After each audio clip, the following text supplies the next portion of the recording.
Hello and welcome. I'm Ijoma Onyato. Tonight, federal government asks courts to revoke bail granted leader of the indigenous people of Biafra and order his detention pending the trial of IPOB leader.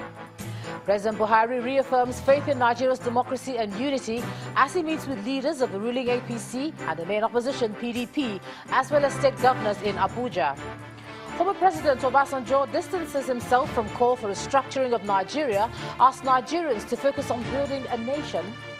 And at least 23 people killed in violent protests over the rape conviction of a popular religious leader in the north of India.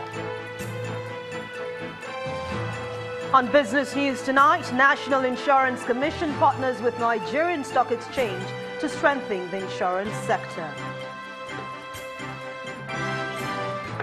On sports news, Nigeria's The Tigers thrashed West African neighbors Cote d'Ivoire 98-43 points to reach the semi-final of the 2017 FIBA Women's Afrobasket in Mali.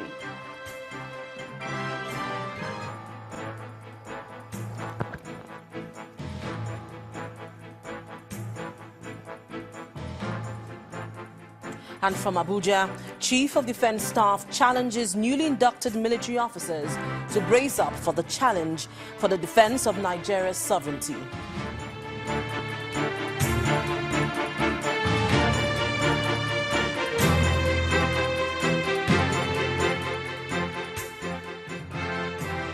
We begin tonight with the motion filed by the federal government seeking the revocation of bail granted the leader of the indigenous people of Biafra, Nnamdi Kanu. The motion is asking the courts to issue an arrest warrant on Mr. Kanu and detain him pending the determination of the charges against him. The federal government is accusing the IPOB leader of flouting his bail conditions, which prohibits him from being seen in a crowd exceeding 10 people. He is not expected to grant any interviews, hold or attend any rallies. He is also expected to provide the court updates of his health status every month. The federal government is accusing Mr. Kanu of inaugurating the Biafra Security Service, an action considered a grave threat to national security and unity of the country. He's facing trial before a federal high court in Abuja for alleged treason. He was granted bail in April on health grounds, but his co-accused were not granted bail. Now, the demand for the arrest of the IPOB leader by the federal government and the suspension of the quit notice by the Arawa youths is perceived as a fallout of President Muhammadu Buhari's state broadcast on Monday, where he reiterated that the unity of the country is not negotiable. There are, however, indications that in the weeks to come, the federal government might be taking more tough decisions, especially after the meeting with service chiefs to maintain the country's unity. Nigerians' unity is settled and not negotiable. President Muhammadu Buhari's pronouncement may appear frail, but it's weighty and presidential in all its ramifications. We shall not allow irresponsible elements to start trouble, and when things get bad, they run away and settle others with the responsibility of bringing back order. The broadcast is already making many positives and generating ripples, not only from those affected directly or indirectly, but from persons who sat on the fence waiting and watching to see how it would play out. It goes to reconfirm that the president is in charge, when he assured us that anybody, even any part of this country, is safe, is free to live where you want to live.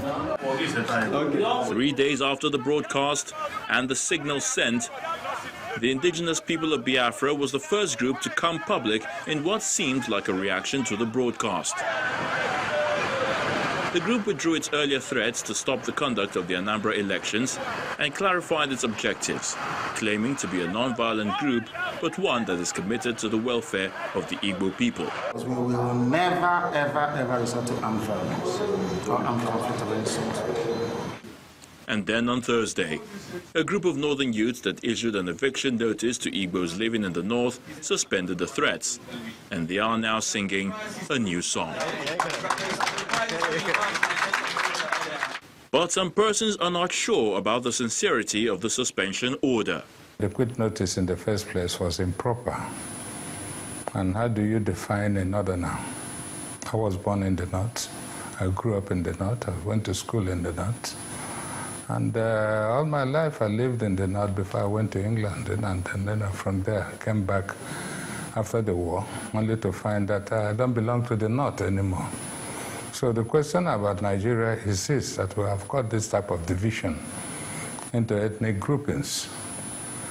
The Arewa boys, who gave this, were just acting out a script that has been transmitted to them from generation.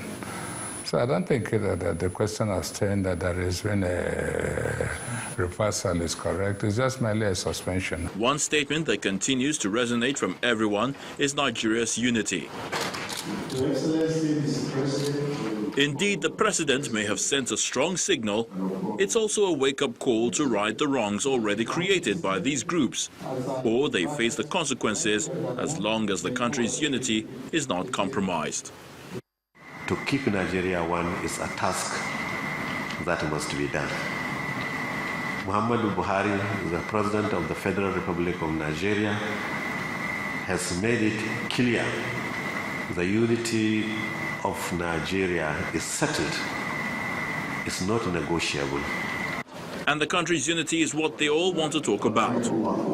But some other groups, predominantly from the south, would rather ask for restructuring of the country's democracy. And now that the federal government has ordered the rearrest of the IPOB leader, Nnamdi Kanu, the story might just change or another chapter reopen. Whichever way the pendulum swings, what the common man on the street is expecting from the country's leaders is true leadership, improved economy, better security, and good livelihood, as against political and personal interests.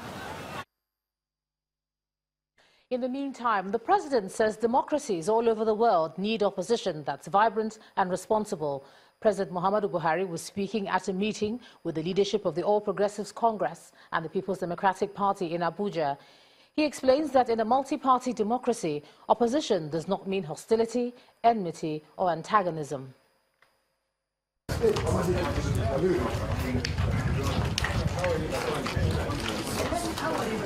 It's a meeting attended by members of the main opposition party, the People's Democratic Party, and the ruling All Progressive Congress at the presidential villa.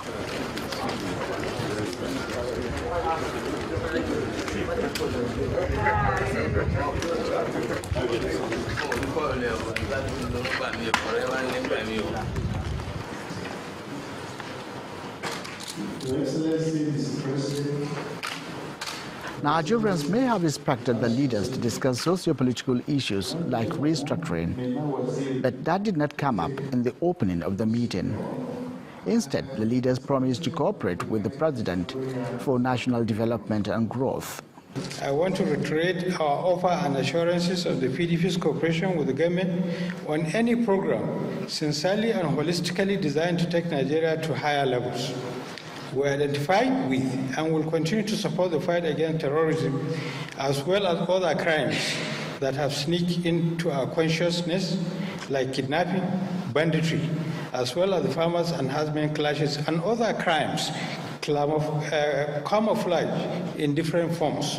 Irrespective of political labels, irrespective of religious labels, irrespective of ethnic labels, and irrespective of the kind of invectives, sometimes crossing the line of decency, that have taken place in the last few months of your absence. I thank you, Mr. President, and it is my hope that this gentle, well-thought-out message will permeate the entire polity. President Buhari commended the opposition for the role they played during his medical vacation and urged them to rally Nigerians for national unity. This visit signifies the unity of Nigeria. It is not a party occasion. It is not a political gathering. It is a symbol of our national unity.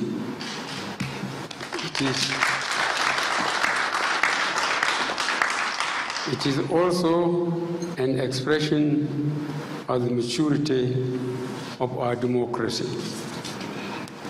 Multi-party democracy is a very tried and tested form of government. Opposition does not mean hostility, enmity, or antagonism. Democracy needs opposition, one which is vibrant but responsible. The leaders of the parties departed the meeting with a promise to join hands to address the challenges confronting the nation. The president also met with governors today at the State House in Abuja, and top of their agenda was the nation's economy.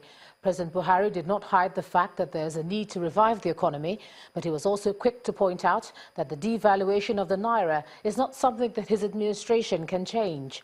President Buhari also told the governors that his government is doing everything possible to increase the patronage of made-in-Nigeria goods.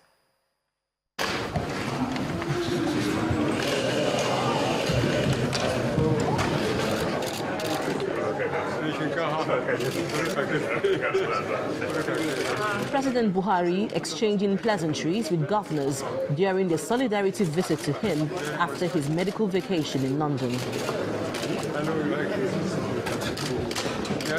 How are you? Hi.